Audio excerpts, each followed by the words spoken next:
Now in this tutorial I'm going to be talking about pipe cleaning crafts, specifically how to make a little pipe cleaner bee. Now I've gone and I've gotten my pipe cleaner or chenille stem.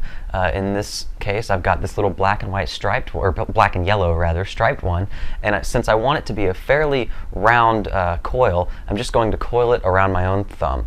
And I'm not going to be too concerned about getting it just perfect because I can worry about that in a second. Now when I uncoil it, what I end up with is this kind of irregular looking ball. Now I'm just going to coil this a little more so it has sort of a spherical shape to it. And once I get that done, I'm going to need to take a black pipe cleaner and my fingernail clippers.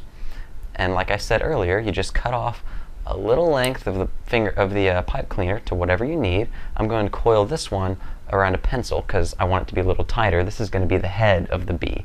Bumblebees have a little black head going on the end of them, and once I've got that coiled really small, I'm going to take the end of it and give myself a little bitty tab, and I'm going to do the same exact thing to my yellow and black striped one. Now I've got these two tabs sticking out. I'm just going to join them together and then give it a little twist. And so that's stuck right there on the front of it. That's our bumblebee, and he's got a little head going. And then I'm going to take my black pipe cleaner and I'm going to cut off a length maybe about 1 inch long using my fingernail clippers. This is going to be the bee's stinger.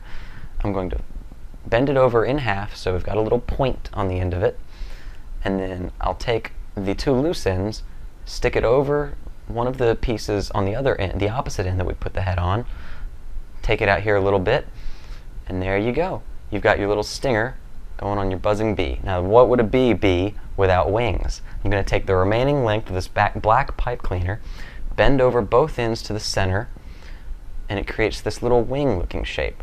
I'll tie off each end of the wing so it doesn't go anywhere. We don't want its wings opening up and flying all over the place. And so I've got it like that. It looks kind of like a little Mickey Mouse ears. I'll take that and I'll put it right under one of the loops on the yellow and black, so it looks something like that. And your finished product, you've got bumblebees buzzing around. These are great for summer crafts. You can put them in your garden if you want them to sort of attract other bees. They actually do work for that because they're colorful, and when the bees see the color, they come on in, pollinate your flowers, and it actually helps out your garden.